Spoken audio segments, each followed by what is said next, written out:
Ever wondered why some people are so resistant to vaccinations, despite the overwhelming scientific evidence in their favor? Vaccines have played a critical role in global health for over a century. They have eradicated smallpox, reduced global child mortality rates, continue to prevent millions of deaths every year. Today, we delve into the top 10 anti-vaccine claims and debunk them, one by one, with the power of science and the weight of historical success stories from the world of vaccines. Firstly, we have the claim that vaccines cause autism. This idea originated from a 1998 study spearheaded by Andrew Wakefield. Wakefield's paper, published in the esteemed medical journal The Lancet, suggested a link between the MMR vaccine and the onset of autism in 12 children. However, the paper has since been thoroughly discredited and retracted due to pervasive ethical and scientific misconduct. Wakefield's sample size was extremely small and no control group was used, which are major red flags in scientific research. In contrast, the largest study on this topic, involving over 500,000 children, found no link between vaccines and autism. This study, published in the Journal of the American Medical Association, is just among countless studies that have failed to replicate Wakefield's results, offering further proof of the safety of vaccines. Secondly, some express concern that vaccines contain harmful ingredients. While it's true that vaccines contain substances like formaldehyde, aluminum, and even traces of mercury, these are all present in such minute amounts that they pose no risk.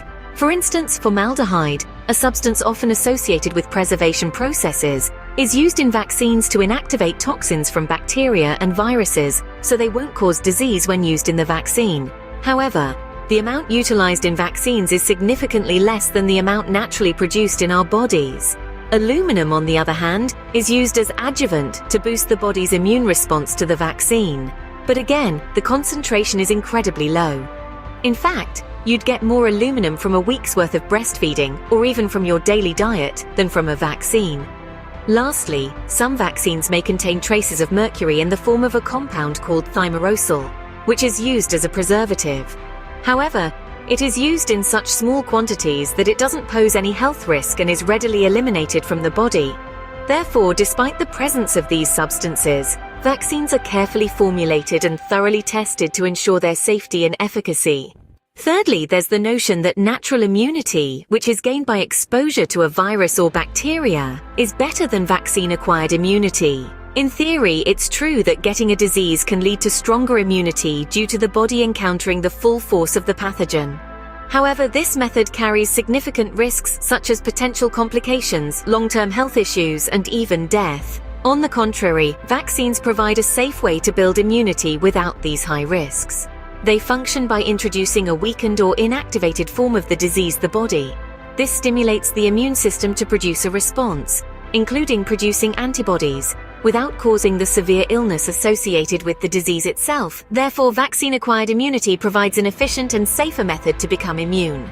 The fourth claim is that vaccines aren't necessary because disease rates are already dropping.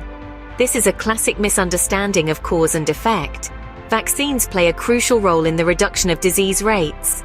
They work by preparing the body's immune system to fight off specific infections. Without them, our bodies would be highly susceptible to a plethora of diseases. Vaccines have played a significant part in the eradication diseases such as smallpox and the dramatic drop in cases of polio, measles, and whooping cough. Disease rates drop because of this important medical intervention, vaccines. If we stop vaccinating, these diseases once held at bay will come roaring back, posing a severe threat to public health. Fifthly, some claim that vaccines haven't been adequately tested. This couldn't be further from the truth. Vaccines undergo a stringent multi-step testing process. They begin with preclinical testing in labs, followed by phases of clinical trials on humans. The first phase tests safety and dosage on a small group of volunteers. The second phase involves randomized control trials on several hundred people to evaluate the efficacy and side effects. Finally, in phase 3, they are tested on thousands to confirm effectiveness and monitor adverse reactions. This whole process often takes many years, and only after that, a vaccine gets approved for use. So rest assured, they are rigorously tested and monitored.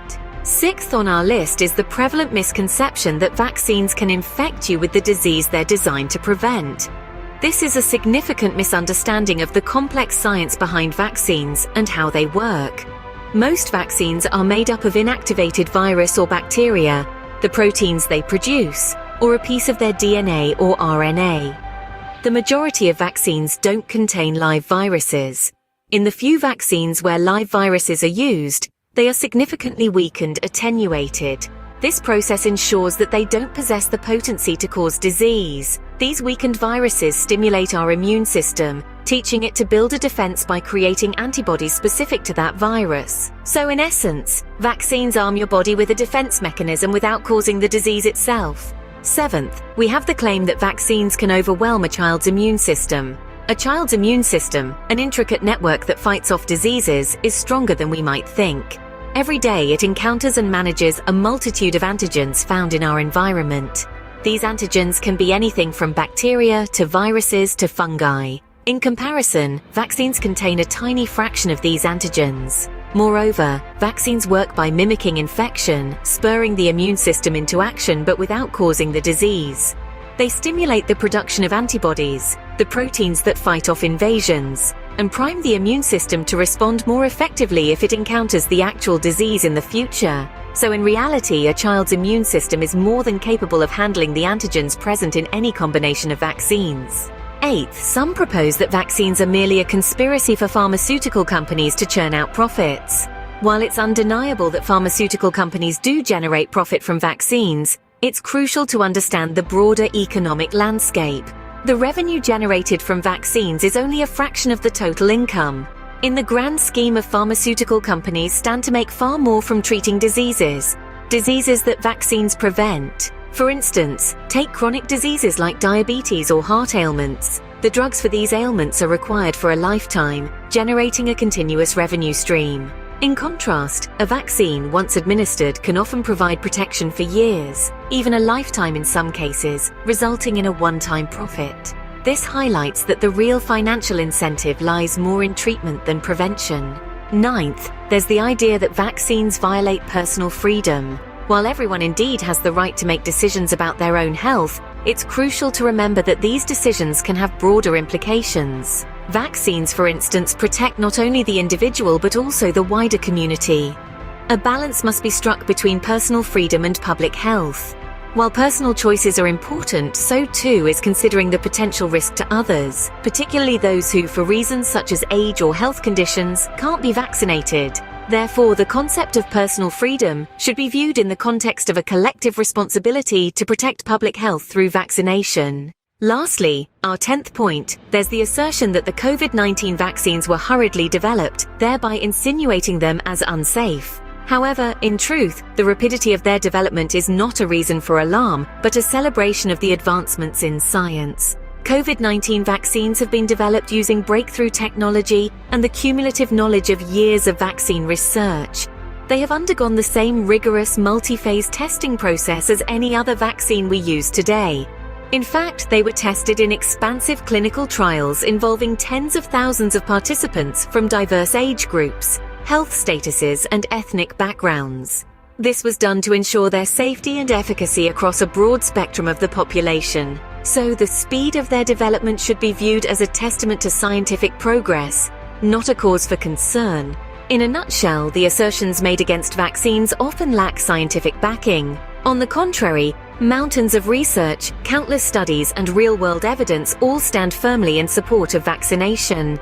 The benefits of vaccines, both for individuals and society, are immense and greatly surpass the risks. Vaccines prevent severe illness, save countless lives, and protect those who cannot be vaccinated, like individuals with compromised immune systems. They also prevent diseases from spreading, leading to herd immunity. This is how vaccines contribute to society as a whole. Every year, they save millions of lives and are one of our most potent tools against a wide array of diseases, from measles to polio. Remember, science doesn't stop at the laboratory door. It's a critical part of our daily lives, and vaccines are a compelling testament to this fact.